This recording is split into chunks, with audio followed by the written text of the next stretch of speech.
Assalamualaikum warahmatullahi wabarakatuh. Selamat datang di channel Misteri Malam. Kali ini saya akan menceritakan sebuah kisah yang berjudul Pesugihan Nyi Ratu Blorong. Dan sebelum saya masuk ke ceritanya, buat kalian yang belum subscribe channel ini, silahkan subscribe terlebih dahulu dan tekan tombol notifikasinya agar kalian tidak ketinggalan cerita seram lainnya dari channel Misteri Malam. Gak usah berlama-lama lagi, langsung saja kita masuk ke ceritanya.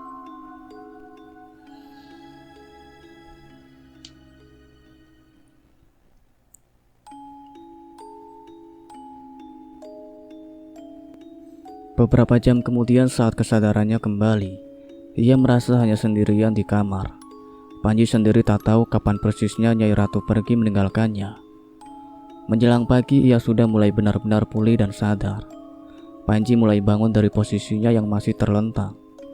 Panji mulai bangun dan duduk, matanya langsung melihat uang dan lempengan emas seperti ujung sendok, oval, berserakan di atas spray bercampur keringat dan bunga. Setelah melihat dengan seksama kenyataan di dalam kamar, Panji mulai senyum-senyum sendiri. Aku berhasil, kaya, kaya! Teriaknya dengan menaburkan ke atas beberapa kepingan emas dan uang dari ranjangnya. Usai di dalam kamar sendirian, dengan cepat Panji mengumpulkan uang dan emas di kantong kain yang sudah disiapkan sebelumnya dan memasukkan ke dalam tas ranselnya. Kemudian ia keluar kamar dengan wajah bahagia tapi badan masih lemas. Panji langsung menemui istrinya di dapur dan menciumnya. Ia merasa bahagia. Pagi itu dengan cepat ia memberi sejumlah uang kepada istri tercintanya. Bulan demi bulan, purnama demi purnama telah dilewati Panji. Pundi-pundi kekayaan semakin meningkat pesat. Kebahagiaan di tahun pertama keluarga Panji semakin terlihat. Mulai dari merenovasi rumahnya dan membuat garasi kendaraan pribadinya yang besar serta mewah. Panji juga membeli kendaraan roda 2, roda 4, dan roda 6. Begitu juga tanah-tanahnya semakin bertambah. Panji juga membeli beberapa sawah di daerahnya. Dengan bertambahnya semua itu, Didin selaku orang kepercayaannya tetap mengelola semua harta Panji. Menumpuknya beban Didin, gaji yang ia dapatkan juga semakin besar sampai akhirnya ia bisa melunasi semua hutang-hutangnya. Dengan kesuksesan Panji, sikap Didin selama itu juga tidak menaruh kecurigaan apapun kepadanya. Karena setahu Didin selama ini Panji masih bertingkah normal. Didin beranggapan bahwa Panji selama itu hanya melakukan amalan yang dikasih Mbah Tirjo. Selepas bulan purnama ke-13, Ibu Panji atau Bude Karto tidak seperti biasanya. Pagi hari selepas sholat subuh, ia memasak di dapur sendirian. Bude Karto masak dengan semangat. Entah apa yang menjadikannya demikian pagi itu. Pertama, Bude menanak nasi terlebih dahulu. Sambil menunggu nasi matang, Bude Karto mulai memasak sayur. Bude Karto mengambil sayur sop yang sudah tersedia di almari dapur atas ke lantai dekat pintu. Saat hampir selesai, ada ular kecil hitam mendatanginya dari bawah sela-sela pintu di sampingnya.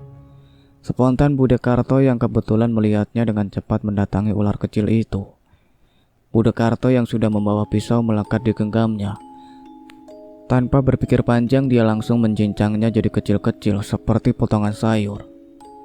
Melihat ular kecil sudah mati, Bude Karto mengumpulkan potongan tubuh ular itu dengan sapu lidi. Dengan segera ia memasukkan ke kantong plastik hitam dan membuang di belakang rumah. Tepatnya sampai ular itu masuk di rimbunan semak-semak rumput yang agak tinggi. Tapi tak berapa lama, potongan-potongan ular memanjang membentuk kepala dan ekor kembali. Dari sekian banyak bagian potongan, akhirnya menjadi ular kecil yang utuh seperti sedia kala. Ular yang kembali hidup mendatangi Bude Karto dengan cepat di dapur. Di saat Bude Karto yang berdiri di dapur mencuci sayuran, tak sadar di bawah kaki Bude Karto telah berkumpul banyak ular. Di waktu kepalanya menunduk, Bude Karto kaget bukan kepalang, karena hal yang aneh terjadi di depan matanya. Begitu banyak ular di lantai. Ia tertegun sejenak melihat kejadian ini. Masih dalam diamnya Bude Karto, ular-ular kecil yang sudah dibawanya dengan cepat kepalanya naik sedikit untuk menggigit kakinya. Sadar ular itu akan menggigit, Bude Karto berlari ke depan dan berteriak, Tolong Li, ada banyak ular. Tapi apa daya dalam pelariannya ke depan, tak sadar kaki Budekarto sudah terpatuk beberapa ular. Panji yang kaget langsung keluar kamar dan menghampiri ibunya. "Ada apa, Bu?" tanya Panji dengan memegangi kedua bahu ibunya. "Itu nak, banyak ular mengejar ibu," jawab ibunya menatap Panji serta bercingrak-cingrak karena panik dan takut. Panji melihat di belakang ibunya tidak ada apapun dan ia kembali menatap ibunya. "Mana Bu? Tidak ada apa-apa," jawabnya dengan meyakinkan dan menenangkan ibunya. Budekarto ikut melihat di belakangnya, ternyata ular-ular kecil tadi sudah tidak ada. Saat itu perasaan Budekarto mulai tenang. Tapi ia merasa sakit di kedua kakinya seperti ditusuk-tusuk jarum. "Tapi kakiku kok sakit begini, Leh?" kata ibunya yang memegangi kaki kanannya. "Sebentar Bu, Ibu duduk dulu di kursi. Saya lihat dulu," perintah Panji. Panji kemudian berjongkok untuk melihat kedua kaki ibunya yang dirasa sakit. Dia melihat dengan cermat dan perlahan. Sekian kali diamati dengan mata Panji sangat dekat. Kedua kaki ibunya tidak ada bekas apapun. Semua kulit kakinya terlihat normal. Dalam lubuk hatinya teringat kejadian akan hal dialami oleh bapaknya 1 tahun yang lalu. Dalam kebimbangannya ia langsung memutuskan untuk mengajak ibunya ke dokter terbaik di kotanya. Karena semakin lama ibunya semakin merasa sakit di kakinya, sampai rasa sakit itu menjalar ke seluruh tubuhnya. Dalam kondisi kesakitan, ibunya dibawa dengan cepat oleh Panji dan istrinya ke dokter. Waktu di tempat dokter, ibunya diperiksa dan langsung disuntik. Perlahan sakit ibunya Panji mereda untuk sementara. Dalam kondisi ibu Panji yang sudah tenang dan merasa baikan, mereka kembali membawa ibunya pulang ke rumah. Sampai di rumah, ibunya dibaringkan di tempat tidur kamarnya dan dijaga oleh istrinya Panji. Sementara Panji pergi ke toko dan sawah untuk sekedar mengawasi serta melihat hasil kerja Didin di lapangan. Hari menjelang malam, Didin dan Panji pulang bersama. Kedatangan mereka berdua dikagetkan dengan banyak orang yang sudah memenuhi rumah Panji, dan tangis pilu dari beberapa tetangga serta kerabat Panji yang sudah berada di rumahnya. Panji masuk perlahan ke rumahnya di tengah kerumunan warga. Beberapa warga dan kerabat yang sudah berjajar di dalam rumahnya ia lewati serta beberapa kerabatnya menepuk pundak Panji dengan mengatakan, "Yang sabar ya Ji." Setelah tiba di kamar ibunya, ia melihat ibunya sudah tiada lagi, sedangkan istrinya tetap setia menangis di samping mayat ibu Panji. Singkat kata, malam itu sekitar jam 11 malam ibu Panji langsung dikebumikan. Sebut saja Retno untuk panggilan istri Panji. Ia masih sedih di malam kematian ibu mertuanya. Dari hubungan kekeluargaan, beberapa kerabat ikut menginap di rumahnya. Saudara yang menginap di rumah Panji ikut menenangkan kondisi Retno. Saat itu kondisi Retno sangat terpukul karena kehilangan ibu mertua secara tiba-tiba. Rumah mereka yang mewah kini diisi dengan kesedihannya. Dari sorot mata yang sayu dia kelihatan memikirkan ke depan tentang rumahnya akan menjadi sepi tanpa mertua dan anak. Pagi menjelang, tamu dari jauh yang baru tahu mulai berdatangan. Sedangkan keluarga yang menginap ikut membantu untuk acara keagamaan di malam hari. Hari terus berjalan sesuai arahannya. Di hari ketiga kematian ibu mertuanya Retno, ia tidur ditemani Basri. Malam hari, setelah acara selesai mereka membereskan rumah dan tidur di waktu tidak terlalu malam, sekitar jam 10. Retno dan Sri serta ketiga anaknya tidur berjajar di ruangan tengah beralaskan kasur yang tipis. Sedangkan Didin dan Panji sendiri setelah acara keagamaan langsung keluar berdua ke gudang. Karena ada banyak barang yang datang dan harus masuk stok malam itu juga. Sekitar jam 1 dini hari Retno terbangun dari tidurnya. Ia mendengar ada yang memanggil-manggil namanya dari belakang rumah. Duk, Duk, Duk Retno, iki ibu karo bapak. Panggilan ini berulang kali sehingga Retno yang mulai cengah dengan suara-suara panggilan ini. Dengan kepala yang masih kantuk, ia memberanikan diri berjalan ke ruang dapur dan mencari asal suara tersebut. Ia memandangi semua sudut ruang dapur terlebih dahulu dengan bantuan cahaya kuning dari belakang ruang dapur. Sampai akhirnya Retno menyibak pelan tirai dapur yang menutupi jendela bersekat kaca bening. Saat ia melihat keluar, tak ada apapun di belakang rumahnya, hanya sorot lampu kuning dari atas plafon. Dengan perasaan jengkel, ia memutuskan kembali untuk tidur. Tapi saat Retno baru berjalan di tengah dapur, suara panggilan itu muncul lagi. Kali ini Retno sudah hilang rasa takutnya. Ia memutar arah dan berjalan kembali mendekat ke jendela. Tangan Retno dengan cepat menyibak tirai ini kedua kali. Saat terbuka tirai itu, ia mendapati kedua mertuanya sudah berdiri tepat di depannya menjadi pocong dengan kainnya yang lusuh dan compang-camping semua. Mereka berdua membawa bau busuk yang menembus kaca dengan mukanya penuh luka sayatan. Ya Allah, astagfirullah, Bapak, Ibu, ucap spontan Retno, serta tangan kanannya mengelus dada. Saat Retno masih beradu pandang mematung bersamaan dengan itu, bibir kedua mertuanya berucap bersamaan. Ingatkan suamimu, nak. Teganya membuat bapak ibu menjadi seperti ini. Selesai mereka bicara, tubuhnya Retno masih tidak bisa digerakkan lagi karena tertegun. Dengan cepat rasa takutnya menjalar ke seluruh tubuh membuat ia bisa menggerakkan tubuhnya dan hanya bisa menangis sesegukan.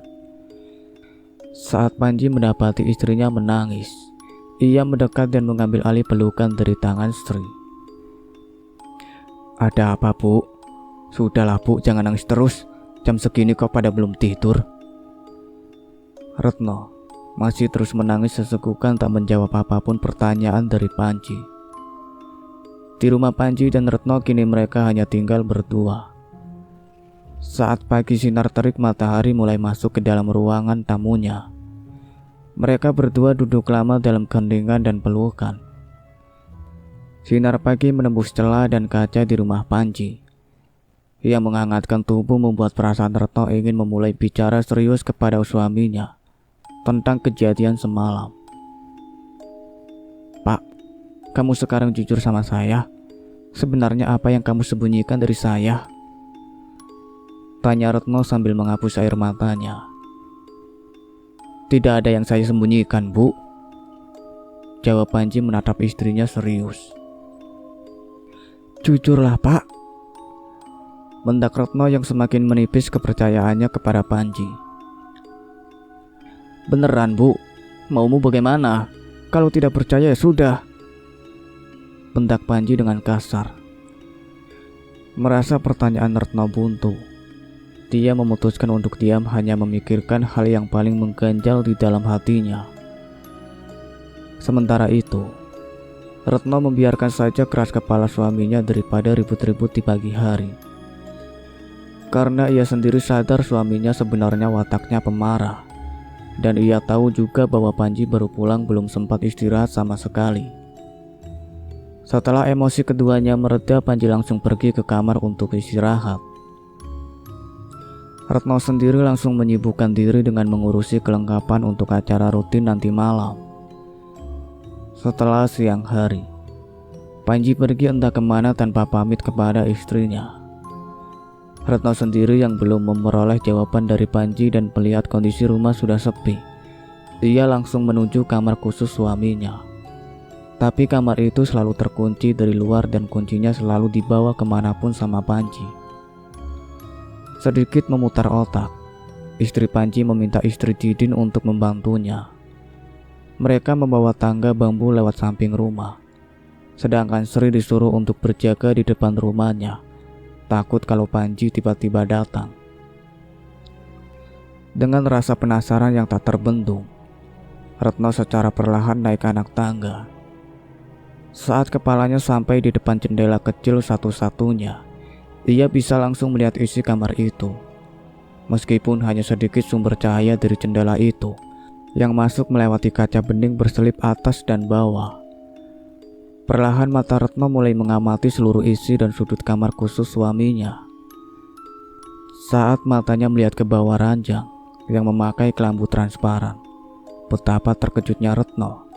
Ia melihat ular hitam sebesar paha orang dewasa sedang melingkar menggunung di atas ranjang. "Masya Allah," gumam Retno. Tiba-tiba ular di dalam kamar itu seperti mendengar ada yang mengawasinya. Kepala ular bergerak ke atas dengan menjulurkan lidahnya dan desisan kecilnya dari mulutnya. Saat Retno mengembalikan pandangannya untuk melihat isi dalam kamar, ia dikagetkan kepala ular yang sudah berada di depan wajahnya, dengan lidah yang keluar masuk dari mulut ular besar itu. Seakan mulut ular besar mau memakan Retno hidup-hidup. Waktu mulutnya sudah terbuka lebar di depannya, dengan cepat ia turun sampai akhirnya Retno terpeleset dan jatuh dari tengah anak tangga. "Aduh, astagfirullah Mbak."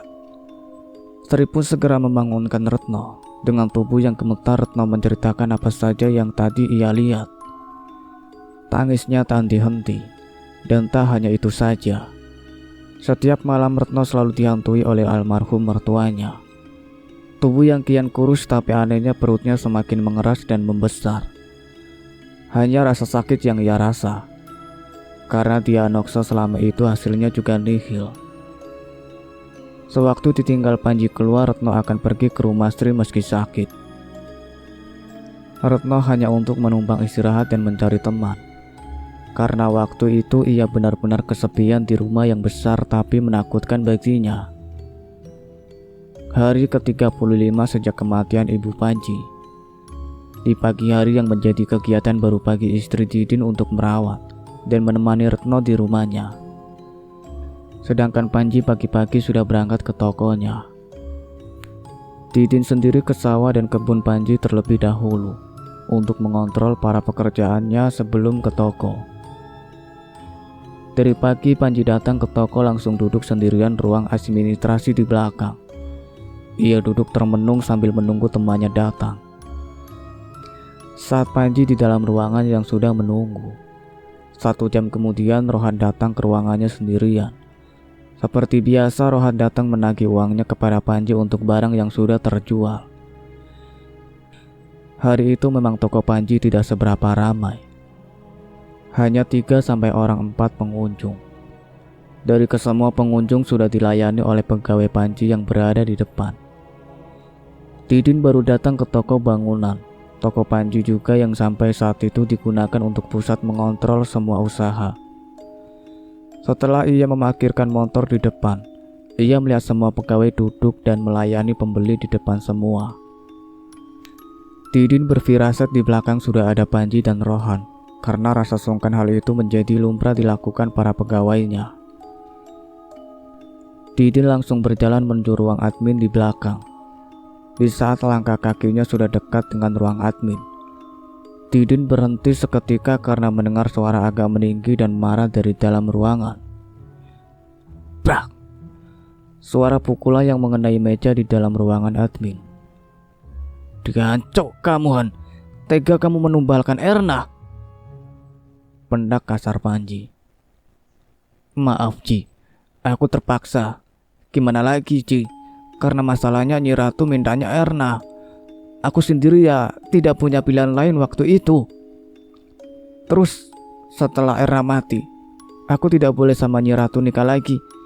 Aku disuruh cuma melayani orangnya saja," jawab Rohan yang bingung. Erna waktu masih kerja di pabrik dulunya menjadi rebutan Panji dan Rohan. Karena Rohan berjanji mau segera menikahi Erna, akhirnya Panji mundur meski sakit untuk merelakan dambaan hatinya diambil teman karibnya. Didin yang mendengar pembicaraan kedua temannya ini langsung mencari tempat duduk karena rasa penasaran yang tinggi. Ia memilih duduk di sebelah ruang admin dengan pelan di kursi plastik. Rasa penasaran Didin yang memuncak akan sekilas pembicaraan kedua temannya membuat dia memberanikan diri untuk mendengarkan seluruh percakapan di dalam ruangan admin. Didin duduk dengan tenang dan memegang buku catatan serta ballpoint untuk mengelabui para pegawai kalau ada yang melihat. Jadi Didin terkesan sambil merekap hasil kerjanya. Tapi Didin fokus telinganya mendekat di samping tembok ruangan admin untuk mendengar dengan jelas. "Bohong kamu, Han," jawab Panji sambil melepaskan pelang tangannya di kerah baju Rohan. "Sumpah, Ji," jawab Rohan dengan keras yang meyakinkan Panji. "Kemarin malam aku didatangi lagi sama Nyi Ratu. Maunya minta adikku yang habis melahirkan.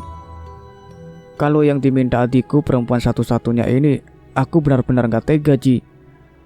Terus gimana ini, Ji? Aku bingung. Nyi Ratu sendiri aku janjikan 3 hari lagi. Sehabis aku memberikan uang banyak kepada Susi asistenku itu." Curhat Rohan yang panjang. "Susi Aspri kamu sendiri tumbalkan. Gila kamu, Han. Asli gila. Apa mau Nyi Ratu dikasih janji?" Jawab Panji kaget dan semakin acuh.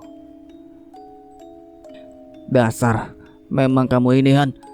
Habis Erna sekarang Susi," celetuk Panji yang munafik.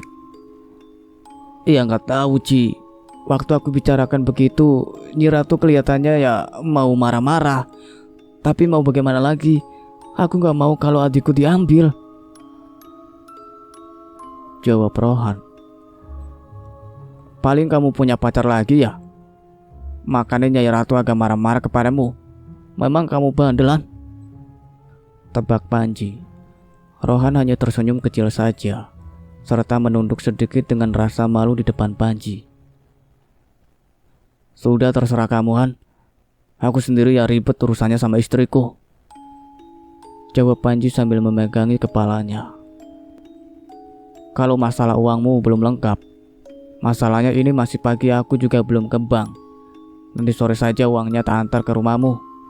Sekalian aku mau nitip buat pesan besi," pinta Panji. "Ya sudah, kalau begitu Ci, saya mau balik dulu," jawab Rohan. Setelah pembicaraan mereka terhenti dan Didin yang sudah mengetahui sebagian apa yang sebenarnya terjadi, ia langsung berjalan cepat ke depan toko. Didin membaur dengan pegawai yang sudah ada agar kedua temannya tidak curiga. Cukup lama Didin berbicara kepada beberapa pegawai yang juga bawahan Didin, sampai Rohan keluar ruangan dan berjalan melewati Didin. Didin yang belum melihat Panji keluar, ia dengan cepat menuju ruangan admin. Dengan wajah kesal, benci, dan marah, Didin yang berjalan ke ruang Panji seakan mau membunuh tanpa ampun. Saat sampai di depan pintu, ia melihat Panji duduk bersandar di kursi empuknya dengan wajah gelisah. Didin tetap melangkah masuk dan langsung duduk di depannya.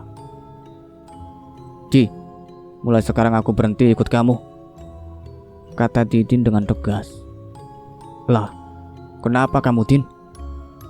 jawab Panji mulai kaget. "Tidak apa-apa, Ji. Aku ingin keluar saja dari sini," tegas Didin lagi. "Sebentar, Din. Ini sebenarnya ada apa dulu? Jangan begini. Aku paling mengerti kamu dari kecil," kata Panji meredakan keinginan Didin yang kuat. "Ya sudah, Ji. Aku sudah tahu sekarang kamu menumbalkan bapak ibumu buat harta seperti ini," terang Didin dengan menaruh tasnya di meja Panji. Panji yang mendengar pernyataan itu langsung terhenyak dan diam 1000 bahasa. Kebiadabannya selama ini telah diketahui oleh sahabat karibnya. Panji memikirkan bagaimana cara membujuk Didin dan membuat alasan yang masuk akal agar Didin menurut sama Panji kembali. Dia juga berpikir jika ada orang lain yang tahu akan kebiadabannya bisa mendapatkan masalah yang lebih fatal. "Kamu tahu dari mana, Din? Jangan ngawur kalau bicara kamu," kata Panji. "Sudahlah, ngaku saja, Ji. Aku juga habis dengar dari kamu dan Rohan. Kamu berdua itu sama bajingan," terocos Didin mulai membabi buta. Sebentar, Din. tenang, jangan marah-marah dulu, kata Panji. Aku tidak marah, Ci. Mulai sekarang aku keluar, jawab Didin dengan menaruh tas yang berisi buku-buku administrasi usaha Panji. Ia langsung berjalan cepat untuk keluar ruangan. Brak! Suara bantingan pintu ruangan administrasi. Didin yang habis mengenakan sandal dengan cepat berjalan keluar toko. Didin! Teriak Panji dalam ruangan. Tapi hanya suaranya saja. Sedangkan ia tetap di dalam ruangan masih memikirkan cara untuk membujuk Didin. Didin berjalan cepat. Sudah tak menghiraukan panggilan Panji lagi. Jalannya yang terburu-buru membuat sebagian pegawai bawahannya tertegun memandang curiga. Didin sudah tidak memperdulikan semuanya, ia hanya punya satu tujuan, yaitu pulang ke rumah dan memberitahukan semua ini kepada istrinya. Baru saja Didin memarkirkan motor di teras. Panji yang mengikutinya dari belakang sudah sampai di depan rumahnya. Didin sudah tak memperhatikan lagi dan langsung masuk ke rumahnya. Panji dengan cepat mengikuti Didin yang masuk ke rumah. Didin ditarik dan didudukkan di ruangan tamunya. Sudahlah Din, maaf, aku habis ini mau berhenti dari perguruannya Rohan, pujuk Panji dengan memelas. Didin hanya diam dan mendengarkan kata-kata dari Panji tanpa menyahuti. Dengan berbagai pujuk rayu dilontarkan Panji kepada Didin cukup lama, dan akhirnya Didin luluh juga. Keesokan harinya, Didin didatangi Panji dari pintu belakang. Tanpa banyak bicara, Panji langsung mengajak Didin keluar agar istri Didin juga tidak curiga.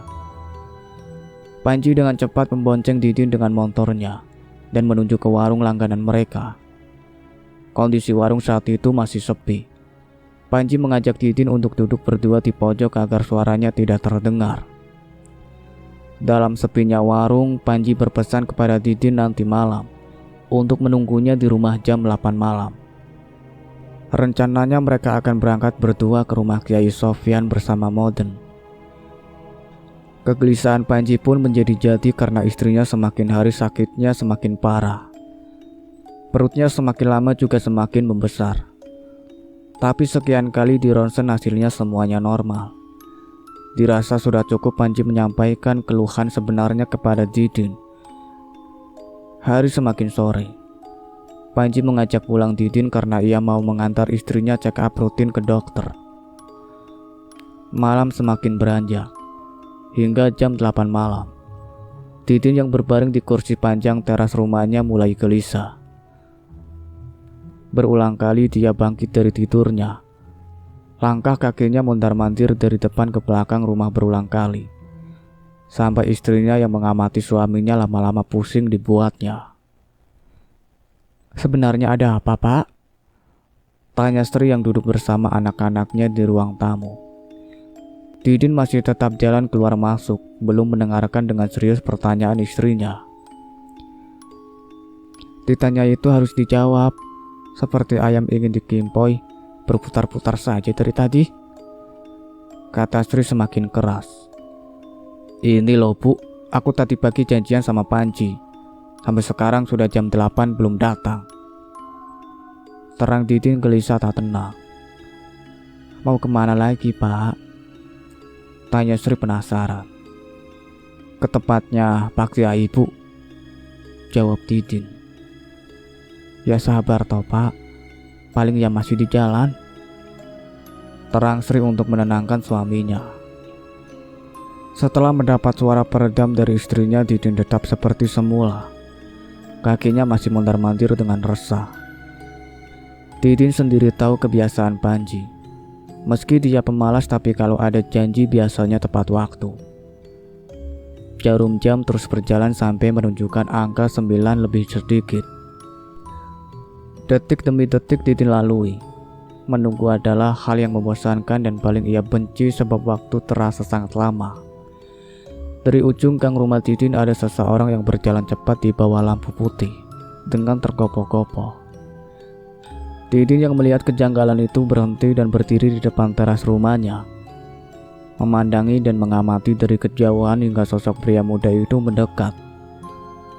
Semakin jelas Didin melihat, ternyata ia salah satu anak buahnya yang biasa bekerja di toko bangunan sebagai kurir. Pak, Pak. Oh, kamu toh Jum. Tak kira siapa. Jalannya kayak orang kesetanan. Ada apa? Tanya Didin memberondong.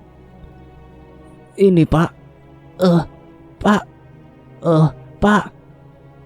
Ia tak bisa berbicara lancar karena masih shock dan bingung mau menyampaikan kabar. Sebenarnya ada apa Jum? Bicara yang jelas. Au. Tak pukul kepalamu. Ancam Didin yang gelisah. Ada orang tidak bisa bicara kok malah dimarahin saja sih Pak. Diajak duduk dulu sini loh. Memang tidak mengerti sama sekali kamu ini Pak. Sahut Sri yang sudah berdiri di terasnya. Istri Didin yang mendengar keributan masuk rumah lagi dengan pengertian membawakan segelas air putih. Ia langsung menyeret tangan Jumain untuk duduk dahulu di teras rumahnya. Sudah Jum, bicaralah pelan-pelan, tidak usah takut. Sebenarnya ada apa kamu kesini terkopo-kopo begini? Tumben, kata Sri yang duduk di sampingnya. Begini Bu, Pak Panji sama Bu Retno kecelakaan di jalan raya. Sekarang dibawa ke rumah sakit. Jelas Jumain dengan masih tergagap dan gemetar. Apa? Kecelakaan? Bentak Didin yang spontan dan kaget. Rumah sakit mana Jum? Tanya Didin yang kencang.